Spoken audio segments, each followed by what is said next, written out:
Shalom, selamat malam Bapak dosen. Saya atas nama Diana Paite, kelas A reguler sore, NIM 1703080007,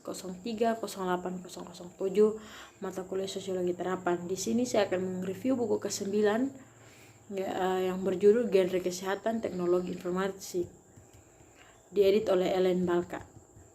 Yang pertama, jenis kelamin kesehatan dan internet, Fliss, Henwood, dan Saliwat. Analisis statistik semakin menunjukkan bahwa wanita menggunakan internet pada tingkat yang sama dengan pria dan bahkan lebih mudah berkembang baik di bidang informasi kesehatan. Oleh karena itu, analisis demikian mungkin menyiratkan bahwa tidak ada perbedaan jenis kelamin yang signifikan dalam penggunaan internet dalam konteks informasi kesehatan. Akan tetapi, pemahaman yang lebih rumit tentang pembagian digital akan waspada terhadap bahaya penafsiran semacam itu. Misalnya, Kafsani 2016 mengikuti Hargitay telah menggunakan dengan baik antara pemisahan digital.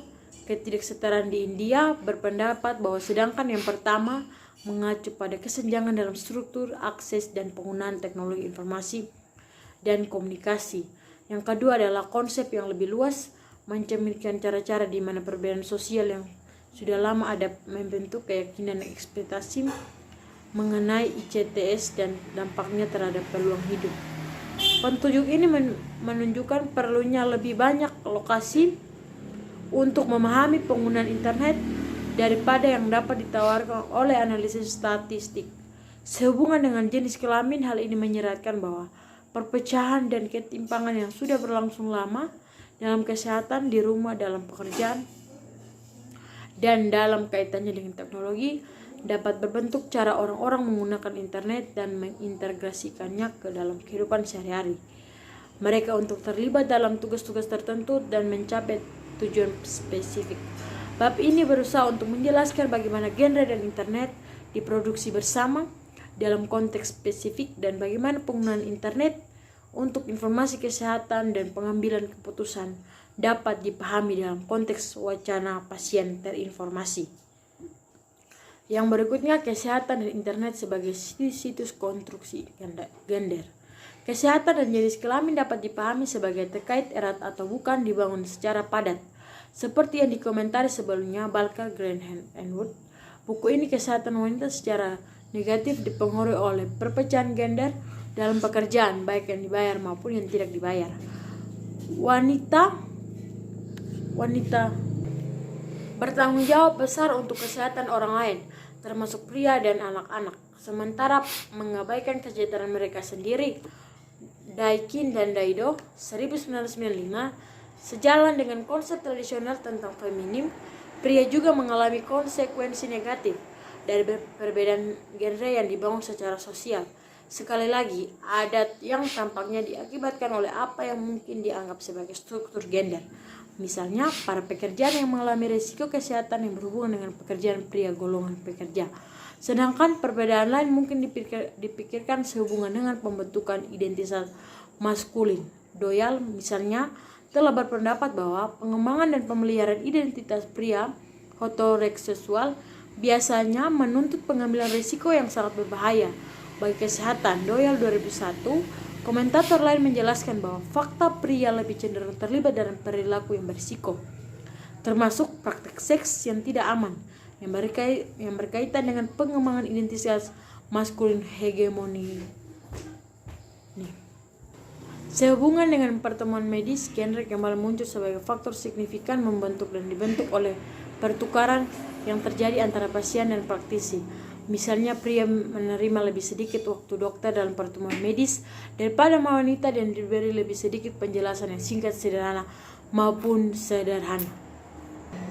Oleh karena itu, ada sejumlah cara yang menganggap genre dapat membentuk praktek dan struktur perawatan, kesehatan, dan yang di dalamnya. Sebaliknya, struktur dan praktik kesehatan dapat dipahami sebagai bagian dari pembentukan identitas dan praktis gender dalam perawatan kesehatan. Kami berpendapat bahwa proses pembangunan paralel sedang berlangsung sehubungan dengan internet. Diskusi mengenai gender dan internet seharusnya berada dalam literatur yang lebih luas mengenai hubungan genre teknologi, namun studi tersebut memiliki sejarah panjang yang tidak dapat ditinjau kembali secara mendalam di sini. Serangkaian pertanyaan menarik muncul ketika melihat angka penggunaan internet sibuk dengan Vigra dan menopause HRT. Khususnya di sini pria yang menggunakan internet untuk kegiatan yang berhubungan dengan kesehatan juga semuanya menggunakannya untuk materi. Vigra terkait, sedangkan hanya 10 dari 18 wanita yang menggunakan internet untuk kegiatan yang berhubungan dengan kesehatan telah menggunakannya untuk HRT atau manipus terkait. Sulit untuk mengetahui beberapa banyak untuk membuat perbedaan ini, tetapi beberapa penjelasan untuk penggunaan perempuan dalam konteks ini disarankan dengan analisis lebih lanjut dari data wawancara. Perhitungan sederhana menggunakan pria dan wanita dan internet untuk berbagai kegiatan dapat memberitahu kita sangat sedikit tentang genre. Ketika angkanya begitu kecil dan ketika sebuah studi telah dirancang sebagai sebuah penelitian kualitatif, namun kami mengajikan angka-angka di sini karena mereka menyarankan sejumlah baris penyelidikan bahwa kami mampu untuk menindaklanjuti melalui analisis kualitatif rinci data wawancara. Jumlah kami akan tidak menunjukkan perbedaan besar antara pria dan wanita dalam kaitannya dengan koneksi digital. Sekitar 2/3 dari setiap kasus memiliki akses ke internet di suatu tempat yang cocok, yaitu rumah atau pekerjaan. Tetapi penggunaan angka sedikit lebih rendah bagi wanita dibandingkan dengan pria. 20 dari 24 wanita terhubung menggunakan internet dibandingkan dengan 9 dari 10 pria yang terhubung. Yang lebih menarik mungkin adalah angka-angka untuk penggunaan internet secara khusus untuk kegiatan yang berhubungan dengan kesehatan. Di sini, penggunaan wanita lebih tinggi daripada pria. 18 dari 20 penggunaan wanita menggunakan internet untuk kegiatan yang berhubungan dengan kesehatan dibandingkan dengan hanya 3 dari 9 penggunaan pria. Pola penggunaan ini masuk akal dalam hal apa yang sudah diketahui tentang gender dan kesehatan, di mana wanita mengambil tanggung jawab utama untuk kesehatan dalam jenis kelamin campuran heteroseksual dan di mana kesehatan pada umumnya masih dibingkai sebagai bagian feminin minat dan tanggung jawab. Serangkaian pertanyaan menarik muncul ketika melihat angka penggunaan internet sehubungan dengan Vigra dan menopause. Khususnya di sini pria menggunakan internet untuk kegiatan berhubungan dengan kesehatan, juga semuanya menggunakannya untuk materi. ID Vigra terkait, sedangkan hanya 10 dari 18 wanita yang menggunakan internet untuk kegiatan yang berhubungan dengan kesehatan telah menggunakan untuk HRT menopause. Sulit untuk mengetahui beberapa banyak untuk membuat perbedaan ini, tetapi beberapa penjelasan untuk penggunaan perempuan dalam konteks ini disarankan oleh analisis lebih lanjut dari data wawancara. Pertama, tampaknya ketika soal menopause dan informasi serta nasihat yang berkaitan dengan HRT, para wanita tampaknya sudah mendapatkan apa yang mereka butuhkan melalui sumber daya tradisional, tetapi juga keluarga, teman, rekan kerja, dan media tradisional seperti majalah wanita dan halaman kesehatan. Setiap surat kabar kedua, sebagian besar wanita yang tidak menggunakan internet untuk tujuan ini adalah mereka yang awalnya telah mengambil nasihat dokter mereka untuk mulai mengambil HRT dan yang telah mengalami tidak ada masalah dengannya. Oleh karena itu, mereka dapat dianggap sebagai sekedar tidak perlu untuk informasi lebih lanjut dan karenanya tidak perlu penggunaan internet dalam konteks ini. Akhirnya, ketika kita membahas di bawah ini untuk orang lain, internet datang, hal ini melambangkan pengotoran wewenang dokter yang membatasi penggunaannya, karena hal ini akan melemahkan hubungan kepercayaan sehingga menghemat akses untuk perawatan kesehatan secepatnya di kemudian hari. Berikutnya, kisah praktis sehari-hari gender, kesehatan, dan internet. Kita memulai kisah praktis sehari-hari kita dengan kisah Victor dan Peter.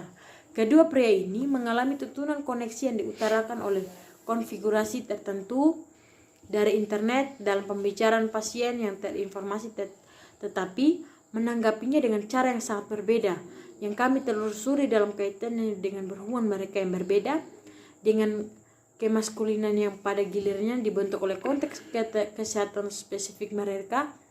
Victor berusia 59 tahun dan menikah. Dia dan istrinya memiliki 3 anak yang sudah dewasa, dengan yang termuda yang masih tinggal di rumah. Sebagian Victor bekerja sebagai konsultan personalia dan istrinya bekerja paruh waktu sebagai sekretarian sekolah. Dia telah memiliki dorongan seks rendah selama setahun dengan kemudian dari jumlah testosteron rendah sedangkan dieksplorasi pada saat wawancara. Dia telah mencoba testosteron dan Viagra yang bekerja atau secara teknis, tetapi dia tidak merasa seperti seks. Penasihat seksual berpikir masalahnya dengan ED, mungkin psikologi, tapi Victor tetap tidak tertarik untuk berpikir tentang kemungkinan itu. Sehubungan dengan informasi kesehatan dan penggunaan kesehatan, Victor cukup tradisional. Baik, mungkin hanya sedikit dari review yang saya bawakan. Sekian dan shalom, selamat malam.